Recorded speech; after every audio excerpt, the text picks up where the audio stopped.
يريدون أن يطفئوا نور الله بأفواههم ويأبى الله إلا أن يتم نوره ولو كره الكافرون. Wabarakatuh. Innal hamdalillah nahmaduhu wa nasta'inuhu wa nastahdihi wa na'udzu billahi min shururi anfusina wa min sayyiati a'malina may yahdihillahu fala mudilla lahu wa may yudlil fala hadiya lahu. Asyhadu an la ilaha illallah wahdahu la syarika lahu wa asyhadu anna Muhammadan abduhu wa rasuluhu la nabiyya ba'dah. Allahumma 'allimna ma jahilna wanfa'na bima 'allamtana innaka antal alimul hakim. Amma ba'd, fa inna asdaqal kalami kalamullah wa khairal hadi hadi Muhammadin sallallahu alaihi wasallam wa syarral umuri muhdatsatuha wa kullu muhdatsatin bid'ah wa kullu bid'atin dhalalah wa kullu dhalalatin finnar. Amma ba'd.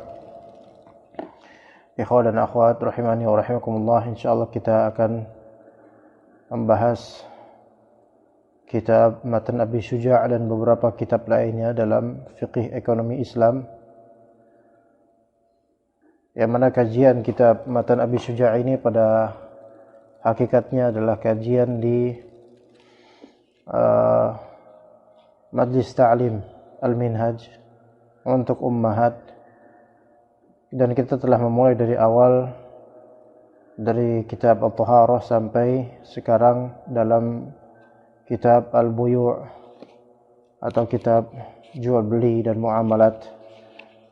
Pembahasan kita pada pagi hari ini insyaallah ta'ala adalah salah satu pembahasan cabang di syariat Allah subhanahu wa ta'ala dalam bab atau dalam masalah jual beli, yaitu hukum khiyar, hak memilih. Nanti insyaallah akan ada penyebutan beberapa jenis khiyar, hak memilih. Maka kita bacakan perkataan Abu Syuja' dalam Matan Abi Syuja', dan kita lebih fokus ke masalah khiyar. Perkataan beliau rahimahullah, wal mutabayyi'ani bil khiyari ma lam yatafarraqa wa lahuma an yashtarita al khiyara ila 3 ayamin wa idza wujida bil mabi'i 'aibun falil mushtari radduh wa la yajuzu bay'u thamarati mutlaqan illa ba'da buduwi salahiha wa la bay'u ma fihi ar-riba bi jinsihi ratban illa labana. Kita baca terjemahannya. Wal mutabayyi'ani bil khiyari ma lam yatafarraqa. Penjual dan pembeli berhak atau memiliki hak khiyar, hak untuk memilih. Maksudnya memilih untuk meneruskan akad atau membatalkan akad. Malam yatafarraqa, sebelum keduanya berpisah, yaitu berpisah secara fisik, secara badan. Insyaallah kita rinci nanti insyaallah. Walahuma an yashtarita al-khiyara ila 3 ayyam. Dan keduanya boleh mensyaratkan khiyar selama 3 hari. Kalau kalimat pertama tadi wal mutabayyi'ani bil khiyari ma lam yatafarraqa, itu iqtibas dari hadis Nabi sallallahu alaihi wasallam, al bayyi'ani bil khiyari ma lam yatafarraqa. Kedua pegiat transaksi, yaitu pembeli dan penjual, itu memiliki hak pilih untuk meneruskan akad atau membatalkannya selama keduanya belum berpisah. Ini yang disebut sebagai khiyarul majlis oleh para fuqaha. Ini yang disebut sebagai khiyar al-majlis. walahuma an yashtarita al-khiyara ila 3 ayyam. Ini juga mengambil dari hadis Nabi sallallahu alaihi wasallam, dan ini yang disebut atau diterjemahkan keduanya boleh mensyaratkan khiyar selama 3 hari. Ini yang disebut sebagai khiyarus syart. Khiyarus syart yaitu khiyar dalam rangka memberikan persyaratan. Yang dipilih dengan adanya persyaratan, dan persyaratan tersebut hanya berlaku maksimal 3 hari. Maksimal 3 hari. Maka setelah 3 hari berlalu, kalau ternyata tidak ada apa-apa, maka semuanya fix, terjadi jual beli, transaksi tidak dibatalkan. Dan akad menjadi akad yang melazimkan tentunya. Kemudian kata Abu Syuja' rahimahullah, wa idza wujida bil mabi'i 'aibun falil mushtari radduh. Dan jika barang tersebut ditemukan padanya ada aib,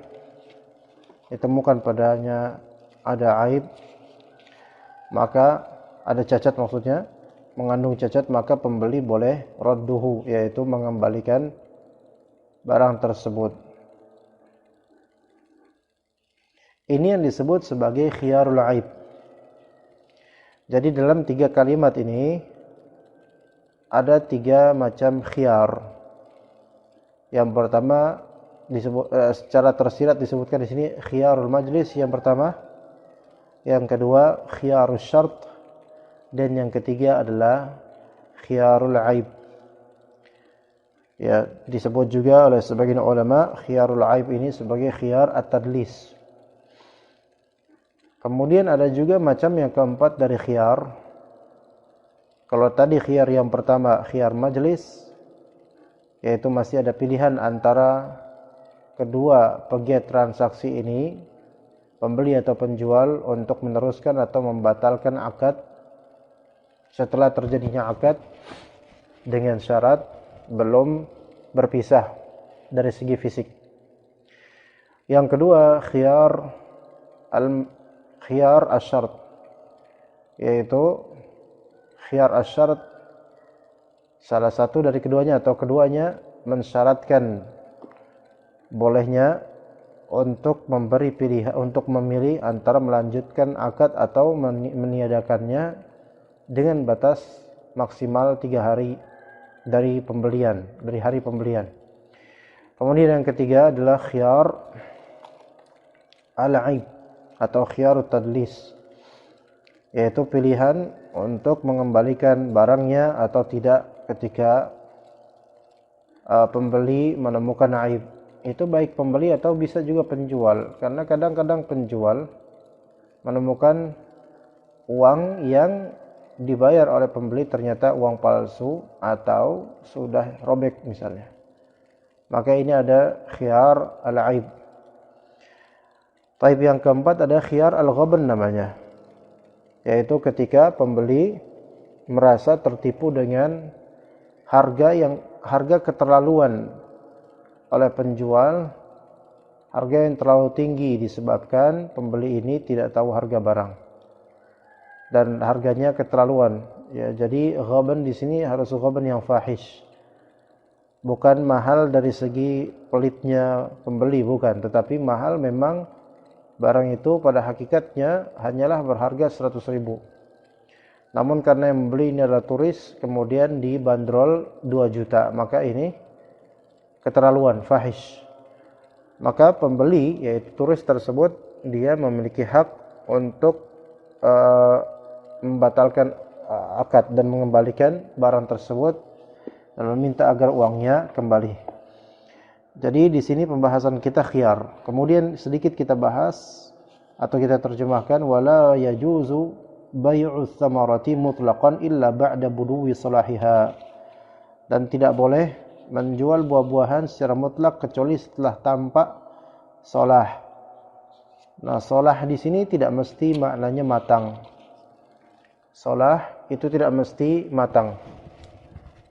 Karena sebagian buah itu dikonsumsi bukan masalah matangnya. Ya, mungkin ada sebab lain.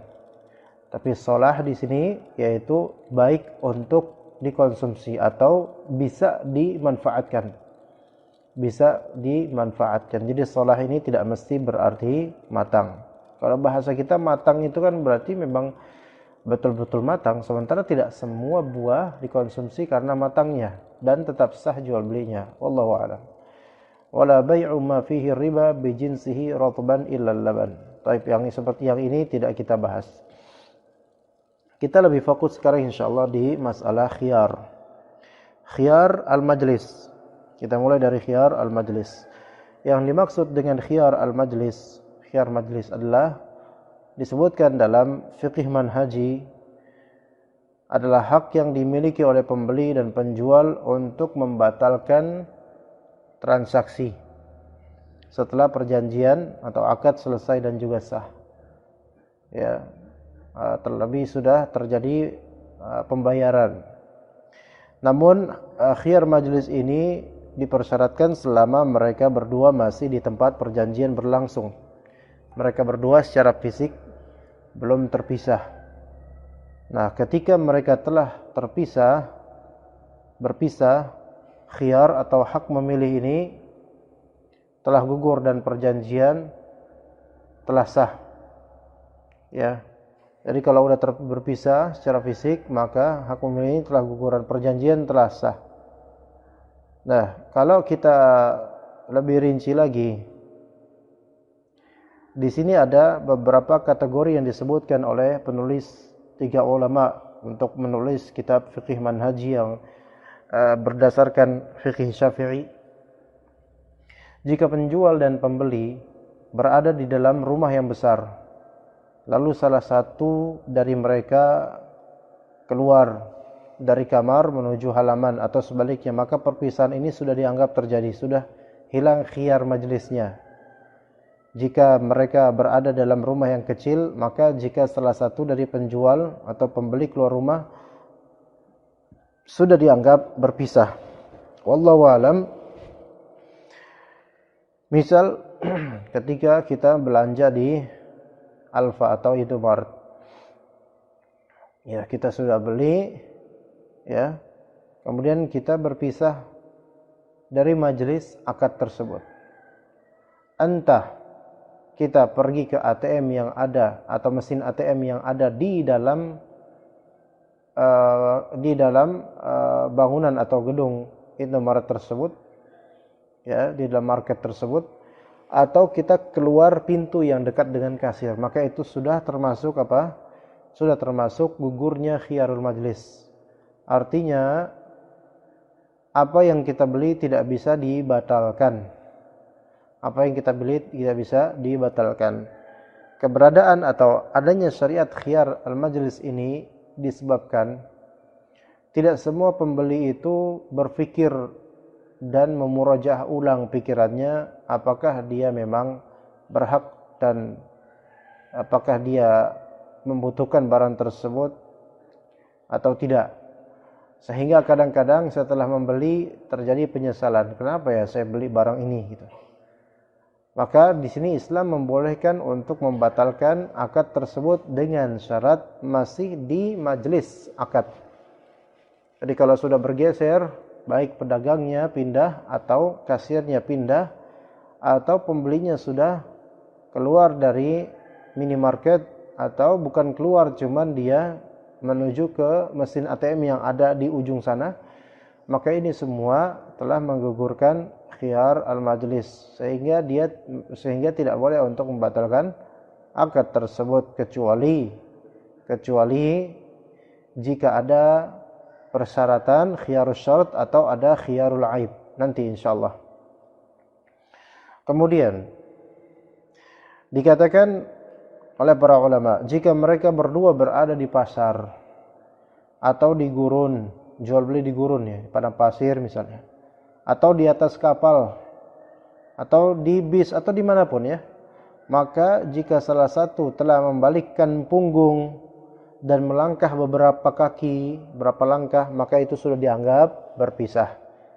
Ya, dimanapun itu. sudah dianggap berpisah. Taib, sekarang ikhwas sekalian, jual beli termasuk di dalamnya jual beli barang, jual beli jasa, dan seterusnya. Bagaimana dengan parkiran Indomaret atau Alfamart? Apakah itu termasuk bai' ketika kita menyerahkan uang misal 1.000 atau 2.000 karena motor kita parkir di sana? Pihak Indomaret atau Alfamart sendiri itu tidak pernah memprovide tukang parkir. Biasanya tukang parkirnya itu adalah orang-orang pribumi dan orang-orang lokal situ yang memanfaatkan keberadaan lahan kosong menurut mereka, dan mereka mengambil benefit atau keuntungan kadang-kadang secara memaksa terhadap pihak minimarket, yang mana minimarket tidak menyediakan dan sebenarnya tidak menghendaki adanya pembajakan penitipan motor. Nah, ketika kita memberi uang 2.000, apa akadnya? Maka kita katakan di sini, apakah ini masuk ke dalam uruf menjadi akad ijarah, sewa jasa, jual beli jasa, jasa penjagaan motor, atau ini masuk ke dalam hibah atau hadiah? Ya. Maka kalau kita lihat secara uruf, ini bukan jual beli jasa. Kenapa? Karena ketika memang itu adalah ijarah, maka memang harus membayar dan harus jelas berapa bayarnya. Namun yang terjadi, kita tidak bayar pun umumnya tidak masalah, walaupun sebagian dari mereka iseng, ya usil, kita nggak bayar dipelototin, ya, atau didebat kitanya. Maka di sini bukan termasuk sewa jasa. Bahkan belum tentu apa yang mereka dapatkan dari pemberian pemilik para penitip motor itu belum tentu halal, karena memang belum tentu diridhai oleh pihak pemilik lahan. Ya, jadi ala kulli hal mungkin bisa diniatkan untuk hadiah semata, dan pada asalnya sebaiknya tidak diberi. Kecuali jika mereka memang adalah orang-orang yang diresmikan oleh pihak minimarket, ya.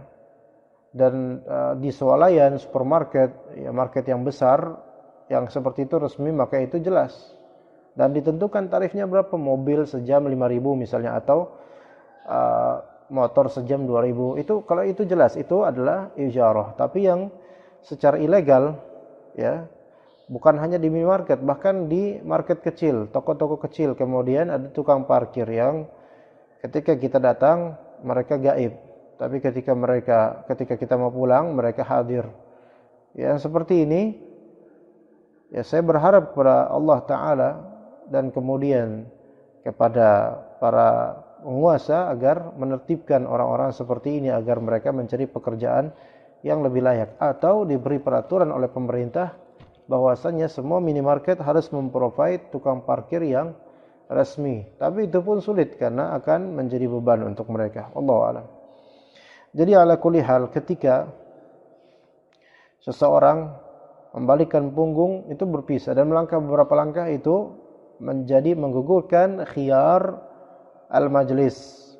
Kemudian landasan dari khiyar majlis ini sebagaimana hadis yang masyhur, al-bay'ani bil khiyari ma lam yatafarraqa. Kedua pelaku transaksi, pembeli atau penjual, itu masih ada kesempatan memilih untuk meneruskan akad atau membatalkannya selama masih di majelis akad tersebut. Ya, itu hadis Nabi sallallahu alaihi wasallam riwayat Bukhari dan juga Muslim. Ya. Dan sebagian salaf juga mencontohkan tafsiran yang disebutkan dari tafsiran Ibnu Umar radhiyallahu anhuma. Ibnu Umar pernah mengalaminya dan dia juga meriwayatkan hadis tentang ini. Malik meriwayatkan dari Nafi' radhiyallahu anhu yang berkata, ketika Ibnu Umar membeli sesuatu, dia kaget dengan berpalingnya sang penjual. Ibnu Umar juga pernah bercerita, saya membeli sebuah barang milik Amirul Mukminin Utsman bin Affan radhiyallahu anhu. yang ada di Khaybar dengan sebagian kekayaan yang menjadi milik saya di lembah ini. Ketika transaksi selesai, saya, yaitu Ibnu Umar, langsung membalikkan badan dan keluar dari rumah. Saya takut dia membatalkan transaksi karena hadis menyatakan bahwa baik penjual atau pembeli memiliki kesempatan untuk memilih antara membatalkan atau meneruskan transaksi sebelum mereka berpisah. Jadi ketika penjual tiba-tiba membalikkan badan dan pergi ke petak lain atau kamar lain, maka ini memang ada maksud agar semua ini transaksi tidak dibatalkan oleh pembeli. Itu khiyar al-majlis. Kemudian bagaimana dengan khiyar asy-syart, khiyar syarat? Khiyar syarat adalah situasi ketika salah seorang pegiat transaksi jual beli, pembeli atau penjual, atau kedua-duanya memberikan syarat dalam transaksi tersebut. Si pelaku transaksi jual beli memiliki hak untuk memilih, yaitu hak membatalkan jual beli selama masa yang telah ditentukan, baik sehari, baik 2 hari atau 3 hari maksimal.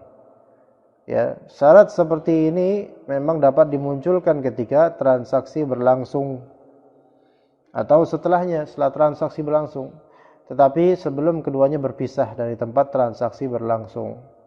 Ini disebut khiyar asy-syart karena si pelaku transaksi jual beli melakukan persyaratan dalam perjanjian transaksi. Baik. Misalnya antum beli sama ana buku fikih praktis mazhab Syafi'i, ya. Misalnya ini harganya berapa? Mungkin 25.000, saya enggak tahu. Misal 25.000. Antum beli 10 pieces. Berarti antum harus bayar 250.000. Taib. Antum kemudian bayar secara tunai, ya, dengan lewat rekening transfer. Barang Anda serahkan ke antum. Tapi ketika kita masih ngobrol, antum bilang, "Ustaz, ini afwan ya, ana sebenarnya ada keperluan. Tapi ana enggak tahu juga besok bagaimana," antum bilang begitu. Nah, kalau memang ternyata ana ada keperluan besok, ana butuh uang 250.000 ini, maka afwan, ana akan membatalkan akad ini. Tapi kita lihat esok ya Ustaz ya, gitu antum bilang. Maka ana bilang, "Taib, khair insyaallah. Tafadhal, yang penting antum pegang dulu buku ini." Ini akad telah terjadi, buku telah diserahkan kepada antum, uang antum juga 2,5 sudah ke kantong ana. Ya. Maka ternyata besoknya betul antum membutuhkan uang 250.000 itu. Maka di sini antum mengatakan kepada ana, "Afwan Ustaz," walaupun lewat WhatsApp atau telepon, "Afwan Ustaz, ini ana betul-betul butuh uang 250.000 kemarin. Maka ana batalkan akad yang kemarin ini dan Anda balikan bukunya ke antum dan tolong uangnya 250.000 kembalikan transfer ke ana." Seperti itu. Ya, maka inilah keuntungan syariat Allah Subhanahu wa taala dalam perdagangan, ada namanya khiyarus syart. Namun khiyar asy-syart ini memiliki persyaratan. Pertama, ada batasan waktu yang jelas. Jadi jangan enggak jelas ya, ada batasan waktu yang jelas. Nih, jika seorang pelaku transaksi mengatakan, "Saya masih punya pilihan ya setia, ya entah kapan nanti kalau misalnya saya butuh uang ini, saya minta dikembalikan dan akad kita dibubarkan." Nah, ini enggak bisa.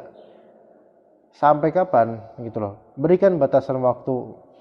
Karena kalau dia tidak memberikan batasan waktu, maka khiyar syaratnya tidak sah. Ya. Jadi berikan batasan yang jelas. Berikan batasan yang jelas. Kalau misalnya dikatakan, "Oh, Ustaz, ini saya beli bukunya, dah selesai beli tapi saya nggak tahu nih kapan ibu saya datang.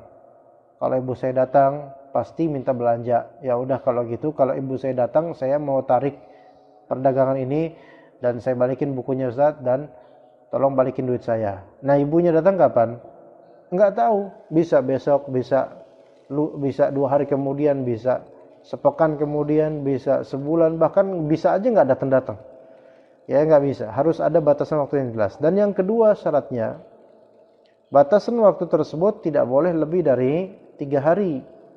Ya, jadi maksimal 3 hari. Jika barang yang diperjualbelikan tidak rusak selama masa itu, ya. Taib. Jadi harus 3 hari maksimalnya. Ya boleh dia menentukan 1 hari, tapi kalau memang mau lebih panjang 3 hari dia berpikir ulang. Ya begitu. Maka ini kemudahan dari Allah Subhanahu wa taala. Ya, sebagaimana hadis yang diriwayatkan oleh Imam Al-Baihaqi, ya, dari Hibban bin Minqadh mengadu kepada Rasulullah SAW karena merasa tertipu dalam jual beli. Nabi SAW mengatakan, menasihati Hibban, jika kamu melakukan transaksi jual beli, maka bilang tidak ada tipuan ya, no tipu-tipu kalau bahasa sekarang. Jangan ini semua ori ya gitu, bener ya, barangnya oke ya, tokcer ya gitu, dan seterusnya. Nah, yang seperti ini tidak masalah ya. Kemudian maksudnya mengatakan hal seperti ini tidak masalah untuk meyakinkan konsumen, meyakinkan memberi keyakinan pada dirinya melalui lisan penjual. Ini benar ya nih. Ini ori kan barangnya nih, benar nih. Diyakinin gitu. Enggak ada tipu-tipu ya gitu. Barangnya ori ya nih ya, insyaallah ya. Itu enggak masalah. Ngomong kayak gitu enggak masalah. Penjual jangan tersinggung. Jangan kemudian marah bilang, "Lo kira kita dagang apa?" Enggak. Ini konsumen memang mereka tidak mau rugi, ingin memastikan orisinilnya barang yang mereka beli. Maka kemudian dalam riwayat lain Rasulullah mengatakan, kalau kamu melakukan jual beli, maka bilanglah kepada penjualnya, aku punya pilihan selama 3 hari ya, gitu. Itu boleh. Maka itu paling maksimal untuk bisa memilih sampai 3 hari. Wallahu a'lam. Tapi disetujui oleh kedua pihak. Disetujui oleh kedua pihak. Kemudian di sini ada masalah khiyar aib atau khiyar tadlis ya untuk hak pembeli, dan ini ana akan mengambil dari kitab Ustaz Irwandi hafizahullah taala di kitab Muamalat Harta Haram Muamalat Kontemporer di halaman 187 di salah satu cetakan kitab beliau untuk kita mendapatkan faedah darinya. Di sini khiyar al-aib atau di sini masuk ke dalam sebabnya karena ghish, kecurangan.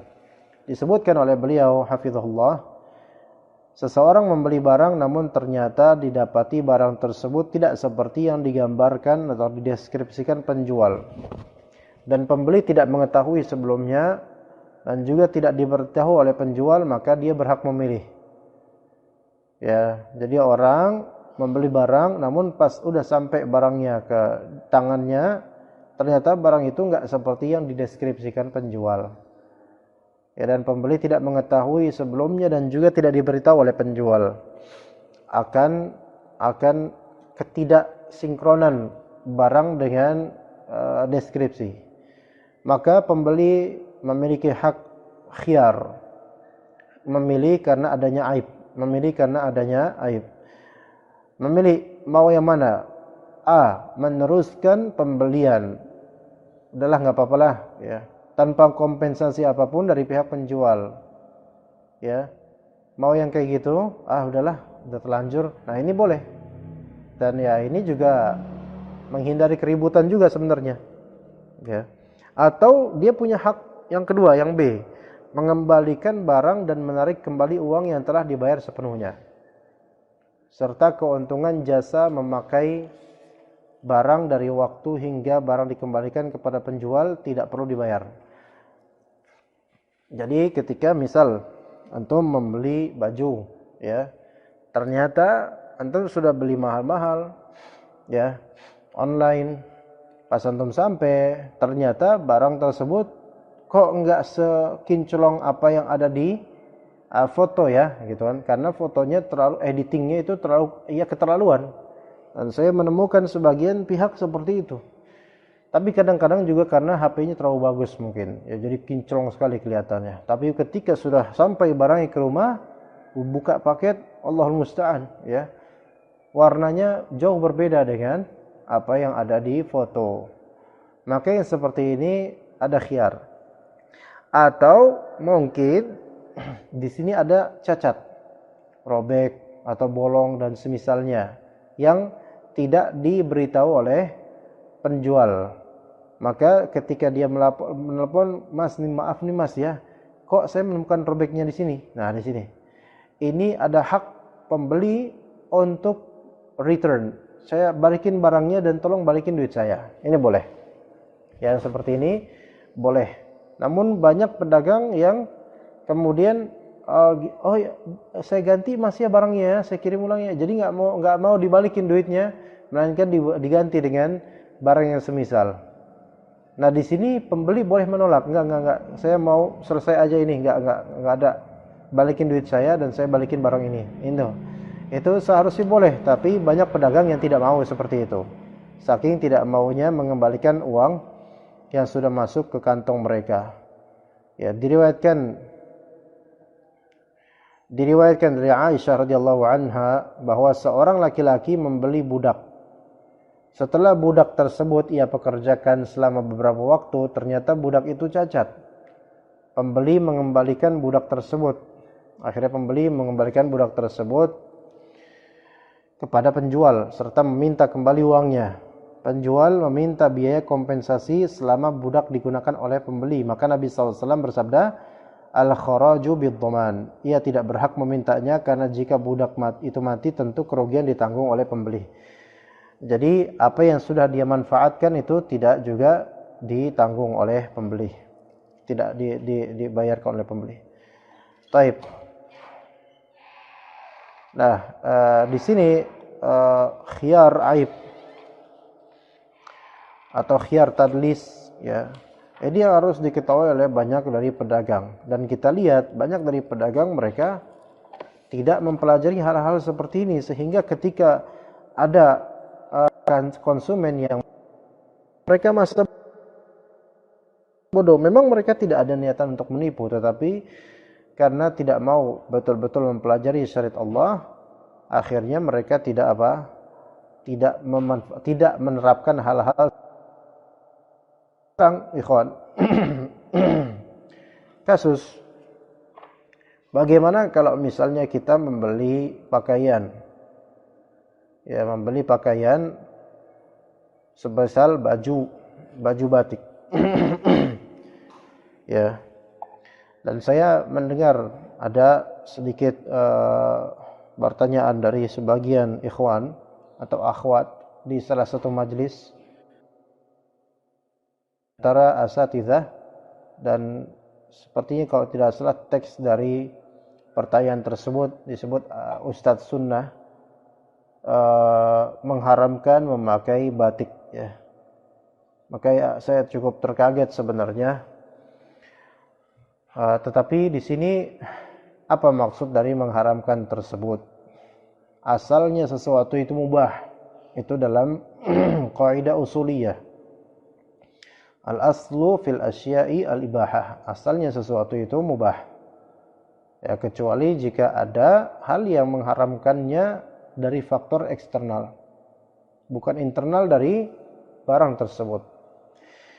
Namun ternyata setelah dipikir-pikir, mungkin maksudnya yang diharamkan adalah, atau kalau tidak salah diharamkan ketika sholat gitu misalnya. Ala kulli hal tidak tahu. Pokoknya diharamkan mutlak begitu saja. Mungkin maksudnya ketika di baju batik tersebut ada terlukis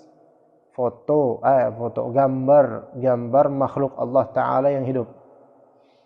Kadang kita lihat batik ada motif burung cendrawasih, ya, burung ini, burung pipit, burung dan seterusnya.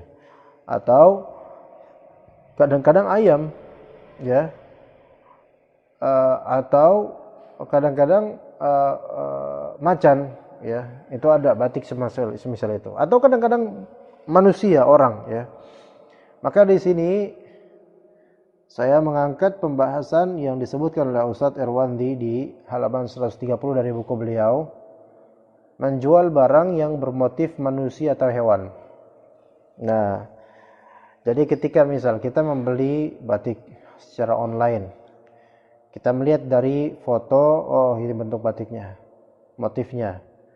Nah, kemudian dikirim ke kita barangnya, kita buka, kita dapati ternyata ada di antara semua itu ada burung, motif burung atau gambar burung. Berarti orang ini menjual barang yang bermotif manusia atau hewan.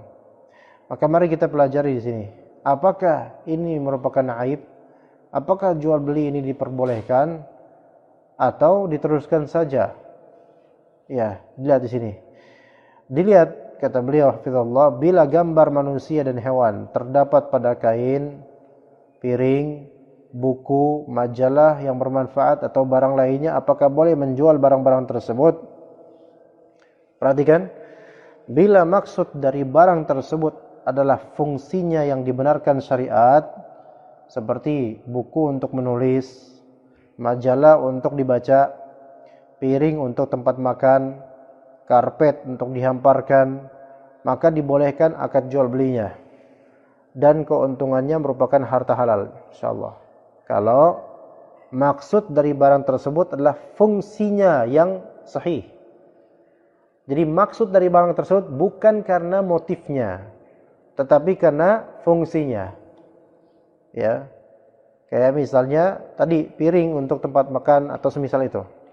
Nah, lihat, kalau kita beli bakso ya, atau semisal itu ya. Kan ada piring-piring biasa bakso tuh ya. Ajinomoto atau apa piring-piring itu. Kita akan menemukan gambar ayam kan di piring itu. Gambar ayam di bagian cover luar piring itu. Ada gambar ayam tuh, biasa tukang bakso tuh. Nah, apa hukumnya menjual piring mie ayam atau piring untuk bakso itu? Maka masuk ke dalam ini.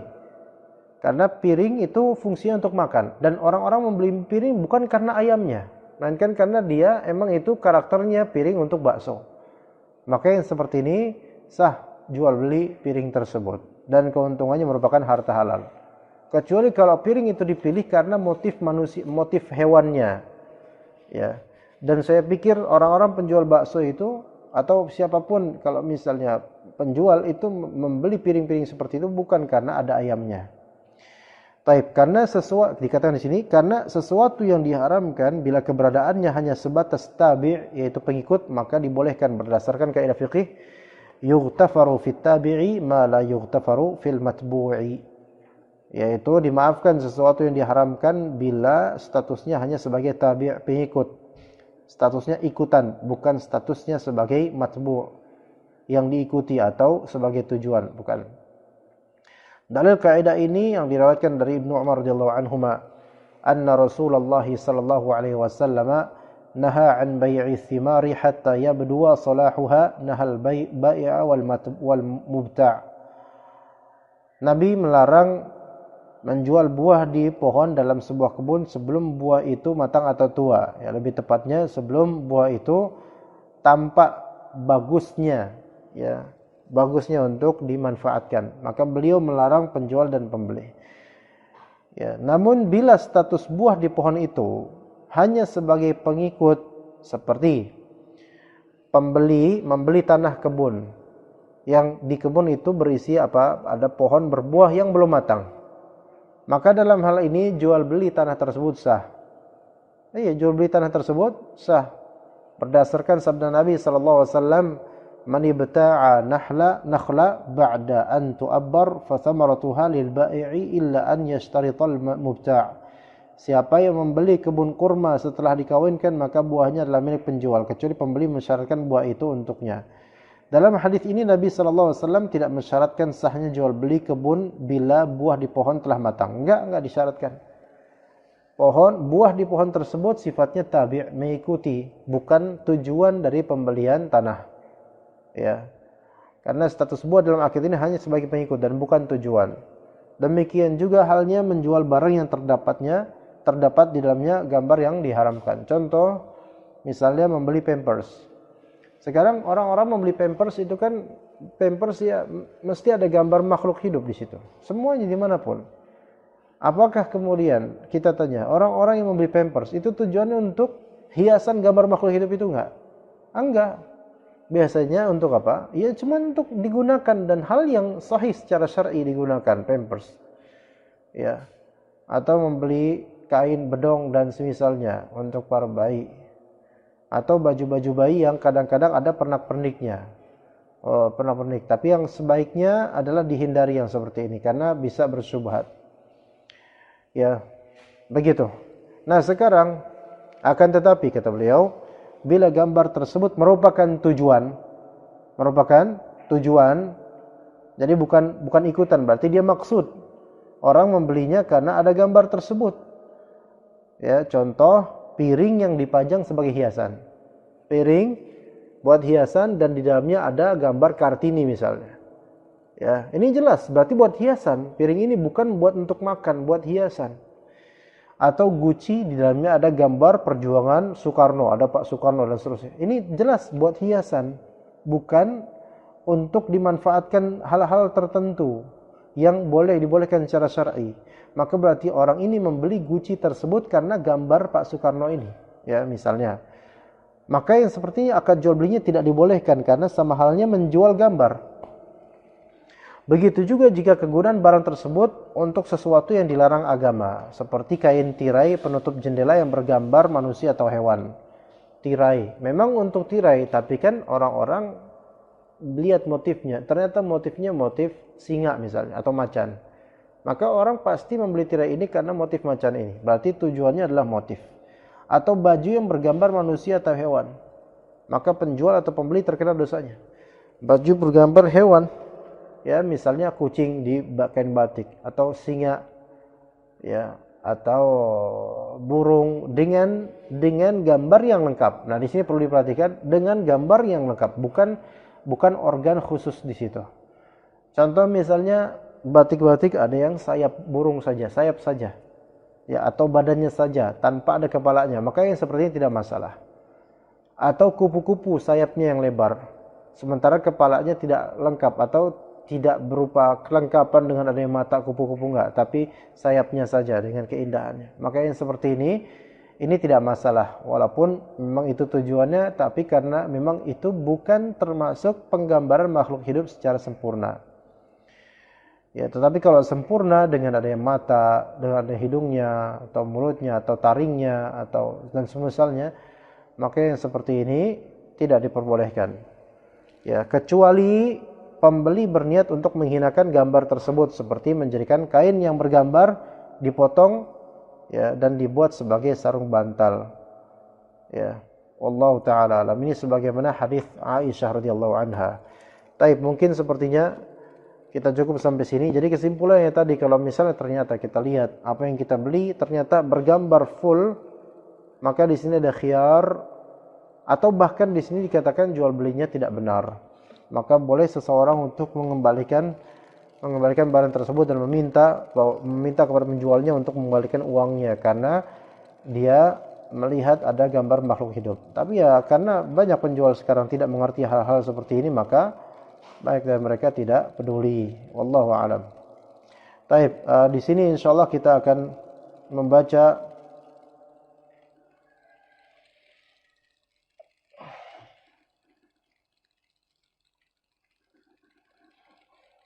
beberapa hal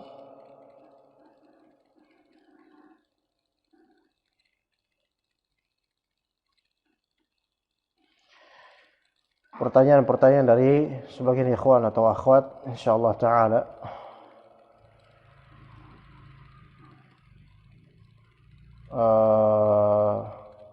Taib. Dari beberapa grup WhatsApp kami. Bismillah Ustaz, tolong jelaskan dari grup ketiga, grup ikhwan, tolong jelaskan panduan ibadah Ramadan di tengah wabah ini, di mana sebagian amalan misal tarawih, i'tikaf, salat Id dan lain-lain memerlukan untuk berkumpul. Ini belum bisa ana jabarkan bagaimana tata caranya karena kita masih membutuhkan update dari pemerintah untuk kedepannya bagaimana. Tetapi ketika memang pemerintah memutuskan dengan ijtihad mereka untuk tarawih di rumah, maka insyaallah tetap di rumah dan pahalanya seperti, dan memang pada asalnya juga tidak masalah seseorang tarawih di rumah. Adapun i'tikaf pada asalnya di masjid. Namun ketika dia meniatkan itu dengan azamnya dia pengen i'tikaf di masjid dan dia shadiq dalam hal tersebut, maka insyaallah pahalanya seperti pahala orang yang i'tikaf. Wallahu a'lam.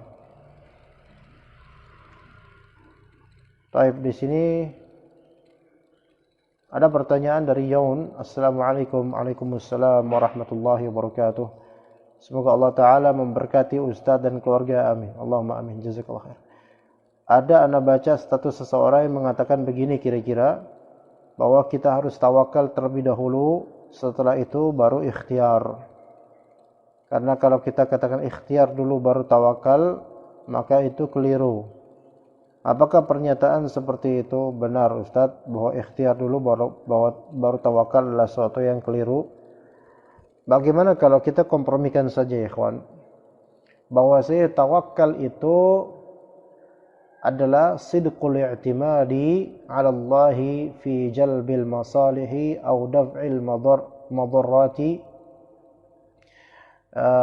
bi akhdhil asbabi asy-syar'iyyati. Itu ya, seperti itu. Tawakal adalah sidqul i'timadi 'ala Allah, yaitu jujurnya sikap menyandarkan perkara kepada Allah Ta'ala dalam meraih maslahat atau mencegah madarat dengan mengambil sebab yang syar'i. Ini menunjukkan bahwasanya tawakal itu rukunnya pertama adalah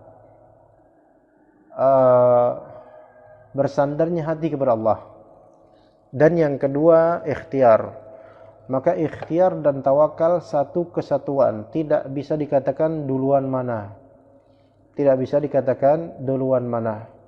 Ya, maka kedua-duanya saya tidak katakan salah atau benar, bahwa kita harus tawakal terlebih dahulu setelah itu baru ikhtiar, atau enggak boleh kita bilang gitu, kita harus ikhtiar dulu baru tawakal. Ala kulli hal, ini entah ini khilaf lafzi atau bagaimana, tetapi wallahu alam, yang Anda tahu tawakal dan ikhtiar adalah satu kesatuan.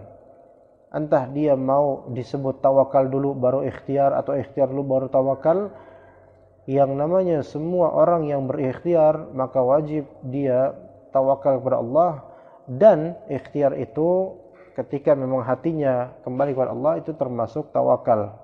Maka Anda tidak bisa mengatakan benar atau salah untuk kedua statement yang ditanyakan tadi. Tapi Anda coba di sini dari Majelis Ta'lim Al-Minhaj ada pertanyaan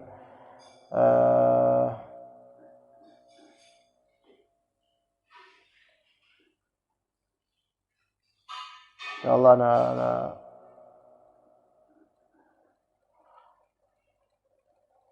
pertanyaan yang ada beberapa pertanyaan insyaallah. Jadi begini, kakek saya menikah lagi, nikah siri. Saksinya Pak Lurah setempat. Pak Lurah ini untuk wali dari perempuan yang dinikahi siri kakek saya. Nah, itu saya kurang tahu pastinya karena sudah pada meninggal semua. Jadi kakeknya ini, kakek penanya, menikah lagi secara siri, istri kedua, nikah secara siri, walinya Pak Lurah setempat. Nah, itu bagaimana semua itu udah nggak ketahuan karena orang-orang sudah wafat semua. Dari pernikahan siri kakek tersebut memiliki beberapa orang anak. Ketika kakek dan nenek saya sudah meninggal semua, menyisakan satu buah rumah warisan. Nah, rumah tersebut dijual dan dibagikan kepada anak-anak dari istri pertama. Yang saya mau tanyakan, apakah anak-anak dari kakek saya tersebut mendapatkan bagian dari hasil penjualan rumah tersebut? Pertama begini, nikah siri tersebut walinya siapa? Kata Nabi SAW, la nikaha illa biwaliyin, tiada nikah yang sah kecuali dengan adanya wali. Taib, walinya harus wali yang sah, dari keluarga yang sah, dari ayahnya atau anaknya atau mungkin kakeknya perempuan tersebut. Tapi sekarang disebut walinya adalah Pak Lurah itu. Dan di sini tidak ketahuan kenapa walinya Pak Lurah. Apakah karena wali aslinya itu menyerahkan kepada Pak Lurah secara sah? Kalau seperti ini maka pernikahannya sah. Tapi kalau misalnya ternyata walinya ada, tetapi kemudian kakeknya ini menyengaja ke Pak Lurah aja, maka ini pernikahannya sebenarnya tidak sah dan menjadi nikah syubhat. Tapi ala kulli hal, dihikayatkan di sini dari pernikahan tersebut ada berapa anak? Maksudnya bagaimana? Apakah setelah kakek ini menikah dengan istri kedua tersebut, kemudian dari kakek tersebut ada jadi hamil setelah itu, beranak, atau anak bawaan dari suami sebelumnya, gitu loh. Kalau anak bawaan dari suami sebelumnya itu disebut anak tiri, maka tidak ada waris untuk mereka. Tapi kalau misalnya di sini anak langsung dari istri kedua kemudian beranak darinya, maka itu mendapatkan hak waris. Jadi bukan anak-anak dari istri pertama saja. Anak-anak murni dari istri kedua yang murni dari dirinya, maka itu mendapatkan hak waris. Nah, ada note juga di sini, rumah kakek saya tersebut dibeli oleh ibu saya. Ibu saya anak dari istri pertama. Nah, sekarang rumah yang sudah menjadi milik ibu saya tersebut mau dijual. Sudah ditawar dan akan deal. Agar tidak menjadi beban bagi ibu saya kelak. Kira-kira ibu saya perlu memberikan bagian dari penjualan rumah kakek saya tersebut, mengingat status rumah kakek saya sekarang menjadi milik ibu saya. Harus diberikan sebagiannya ke anak-anak kakek tersebut dari istri kedua yang memang dari peranakannya kakek tersebut, bukan dari bawaan ibu tersebut. Ya, seperti itu. Maka dibagikan sekian persennya, dihitung aja, nanti tinggal kasih tahu ke Allah. Dan ini kesalahan. Kenapa sejak awal meninggal tidak dibagikan secara real? Karena itu akan menjadikan kedepannya kebingungan seperti ini. Ya, dan itu dosa yang tidak ditundanya pembagian seperti itu, dosa yang dilipat gandakan di semakin hari ketika ditunda demi ditunda hak-hak orang-orang. Maka semakin lama ditunda, nanti akan berabe urusannya. Ada yang meninggal lagi, berepot lagi penghitungannya, nanti repot lagi penghitungannya. Maka yang afdol dan lebih berkah adalah dipercepat untuk semua pembagian. Wallahu a'lam. Kemudian, bagaimana dengan penjualan barang-barang bekas atau menjual sumbangan baju yang uang hasil penjual baju-baju bekas itu disumbangkan lagi dipakai speser pun. Penjualan barang-barang bekas tidak masalah kalau itu bernilai menjadi uang kemudian hasilnya disumbangkan, enggak masalah. Menjual barang bekas itu tidak masalah, sah, tidak masalah. Atau menjual sumbangan baju. Menjual sumbangan baju yang uang, kalau baju itu baju sumbangan maka jangan dijual, melainkan kasih kepada pihak yang dimaksud. Tetapi ketika tidak ada satupun pihak yang membutuhkan baju tersebut, daripada menyia-nyiakan harta itu, maka boleh dijual dan nominalnya diberikan kepada pihak yang dituju. Kemudian pertanyaan berikutnya, yang dimaksud pemberian souvenir TMS termasuk horor kalau di acara pernikahan? Apakah termasuk acara seminar ada pemberian goodie bag untuk peserta mendapat souvenir atau hadiah saat membeli mobil atau motor atau rumah? Itu semua apa termasuk horor? Allah alam. Ana belum bisa menjawab untuk yang ini. Wallahu alam. Ya. Wallahu alam.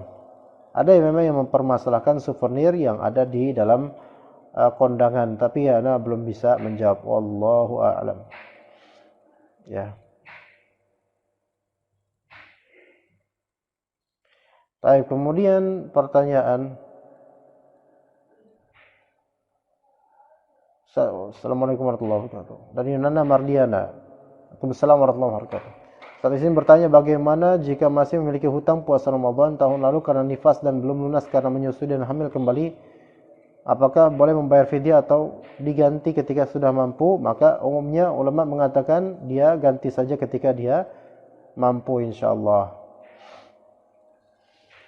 Ini dari Bu Leli. Assalamualaikum. Waalaikumsalam warahmatullahi wabarakatuh. Ustaz, izin pertama ini berkaitan dengan larangan menjual barang yang belum dimilikinya. Bila saya memesan suatu barang kepada si penjual, kemudian penjual baru membelanjakan barang tersebut sesuai pesanan, apakah ini termasuk larangan di atas? Kemudian dari akad tersebut sebenarnya akad jual beli terjadi saat serah terima barang atau saat saya mengatakan saya pesan barang ini? Saya ulang, bila saya memesan suatu barang kepada si penjual, kemudian penjual baru membelanjakan barang tersebut sesuai pesanan. Ini tergantung akad. Kalau memakai akad salam, maka ini tidak masalah dengan syarat akad salam itu, yaitu barangnya bukan barang yang betul-betul ditentukan dan langka. Kemudian syarat yang kedua, tunai, tidak boleh hutang. Kemudian syarat yang ketiga, tenggat waktu harus ditentukan. Itu kalau pakai akad salam. Ya, pakai akad salam. Atau pakai akad al-ijarah, yaitu sewa jasa juga. Dia tolong carikan untuk saya barang ini. Dia kasih duitnya, modalnya, dan tolong carikan, dan dikasih fee-nya untuk mencarikan itu. Maka itu enggak masalah.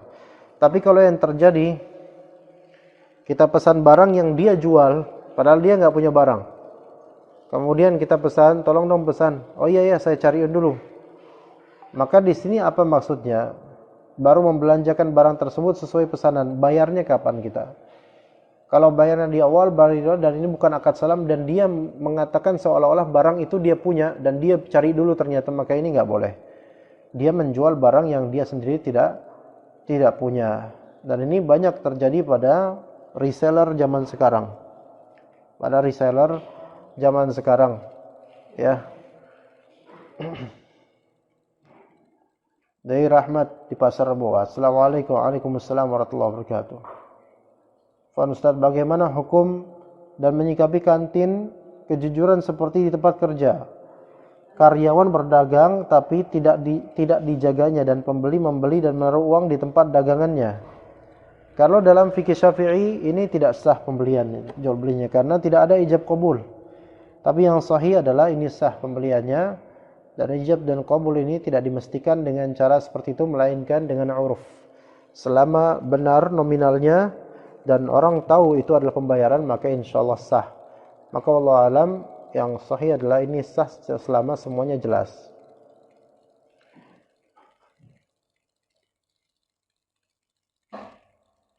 Baik, kemudian di sini ada pertanyaan ya ikhwan. Assalamualaikum. Waalaikumsalam warahmatullahi wabarakatuh. Ana Bobby dari masjid. Ini pertanyaan kemarin, Bobby dari Masjid Al-Ikhlas Cengkareng. Mau tanya, qadarullah kemarin ana salat asar di masjid klien ana, dan imamnya sebelum salat memerintahkan untuk membuat jarak antara makmum dan makmum lainnya. Contohnya sebelum kita salat harap beri jarak antar makmum dengan makmum lainnya. Ana coba merapatkan diri ke makmum samping ana. Apakah salat ana sah? Salatnya sah. Salatnya sah. Dan jika tidak sah dengan kondisi salat tersebut, apakah kita boleh keluar shaf dan salat munfarid dengan waktu bersamaan dengan yang berjamaah? Salatnya sah, dan karena dia niatannya jemaah, dan dalam kondisi ini karena dibutuhkan dan darurat, maka insyaallah salat berjamaahnya sah insyaallah taala. Bismillah, dari Muharman Syah. Assalamualaikum warahmatullahi wabarakatuh. Waalaikumsalam warahmatullahi wabarakatuh. Ustaz, bagaimana cara memupuk atau menanamkan rasa takut kepada Allah? Lalu bagaimana kiat agar hati ini tidak keras seperti yang Allah firmankan dalam surat Al-Baqarah ayat 74? Di surat Al-Baqarah ayat 74, Allah Ta'ala berfirman, "Tsumma qasat qulubukum min ba'di dzalika fahiya kal hijarati aw ashaddu khasyah." Fahiya kal hijarati aw ashaddu qaswah. Wa inna minal hijarati lama yatafajjaru minhu al-anhar. Dan setelah itu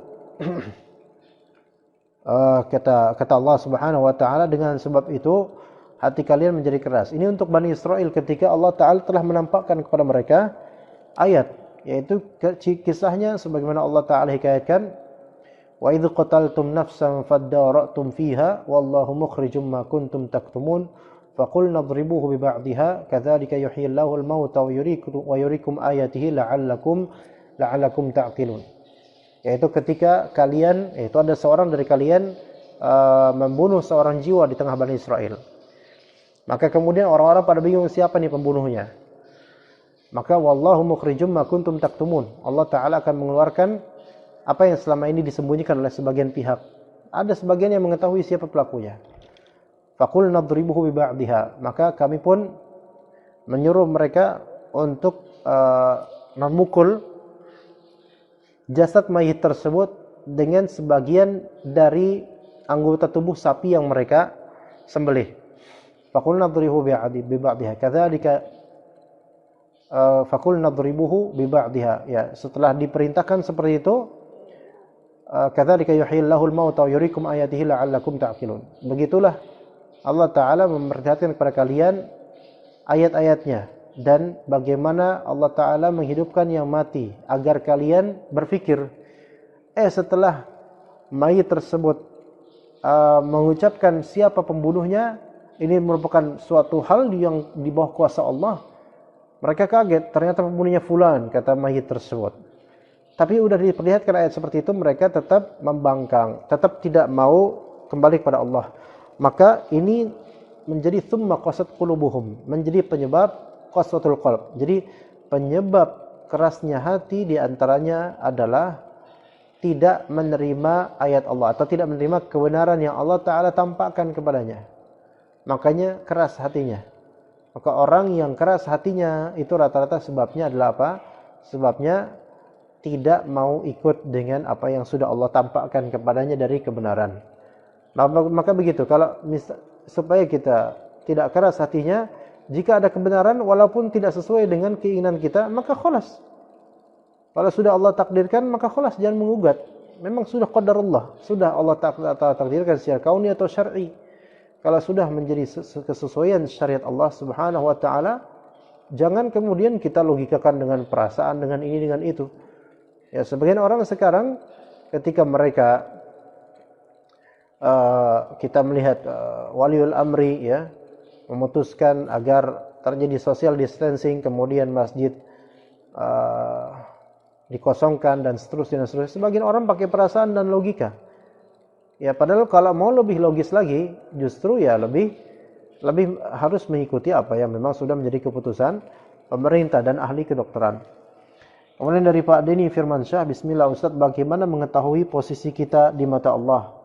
Mengingat ada amalan kecil namun bernilai besar di matanya, dan ada juga yang sebaliknya, besar namun remeh dalam hitungan Allah. Keburukan pun demikian, ada yang kecil namun gawat di mata Allah.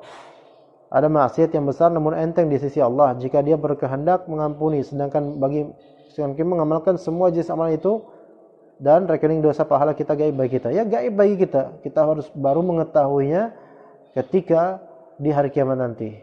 Adapun sekarang kita tidak bisa mengetahuinya dengan pasti bagaimana. Ya, tapi tanda-tandanya ada. Hanya tidak bisa mengastikan diri kita, tetapi tanda-tandanya ada. Yaitu apa? Yaitu Allah mudahkan kita dalam amalan soleh. Maka siapapun yang dimudahkan dengan amalan solehnya, maka insyaallah Allah Ta'ala memberinya taufik. Kemudian dari Mirza Aditya, bismillah, bagaimana hukum boneka Ustadz yang berbadan kartun atau hero? Apakah termasuk makhluk bernyawa? Dan apa hukumnya ada di dalam rumah dan kadang dipajang saat tidak dimainkan anak Ustadz? Ya, sebaiknya sih tidak dipakai, tidak dengan yang seperti ini. Ya, yang berbadan kartun sebaiknya dihindari ya. Dan khawatirnya masuk ke dalam yang disebut makhluk bernyawa, apalagi kalau sampai dipajang.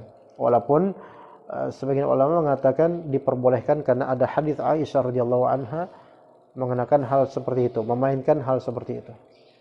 Kemudian dari Angga Setiawan, hafizakallah Ustaz, bila kita membeli baju anak yang mempunyai gambar kartun manusia makhluk hidup seperti Nobita, Barbie, apakah dibolehkan?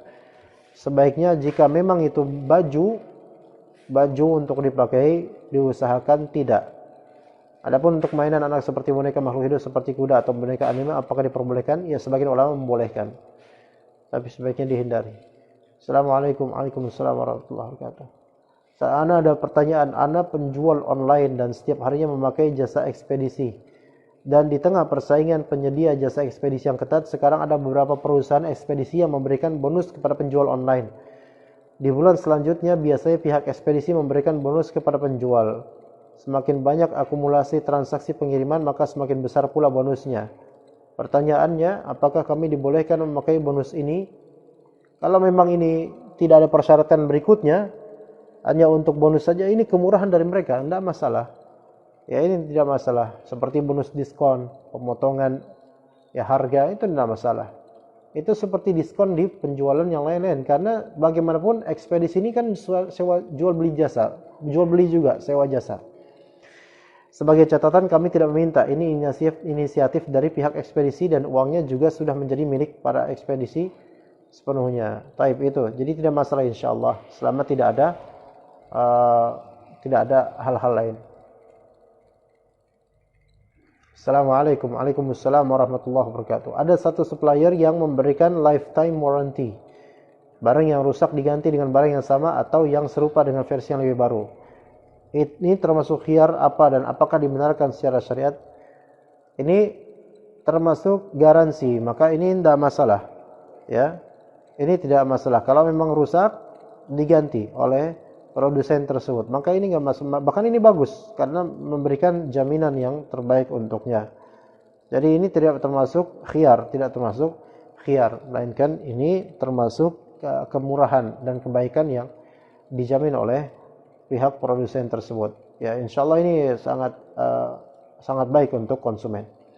Baik, untuk pertanyaan-pertanyaan ini yang bisa kita pilih insyaallah adalah pertanyaan-pertanyaan yang ada di grup WhatsApp, ya. Pertanyaan-pertanyaan yang ada di grup WhatsApp yang insyaallah di sini yang akan mendapatkan hadiah. Itu saya tadi melihat ada penanya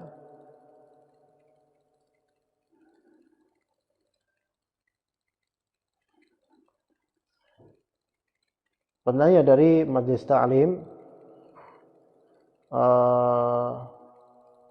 itu yang menanyakan penjualan barang bekas, ya, dan menjual sumbangan baju untuk yang uang hasil penjualan baju bekas tersebut disumbangkan lagi. Itu insyaallah akan mendapatkan hadiahnya insyaallah ta'ala. Dan juga satu lagi yang tadi bertanya tentang bagaimana fikih tentang puasa atau tentang i'tikaf dan semisal itu di bulan Ramadan nanti dengan kondisi wabah seperti sekarang. Yaitu yang akan dua pihak yang akan mendapatkan hadiah insyaallah taala berupa sarung dan juga buku. Ya, semoga bermanfaat.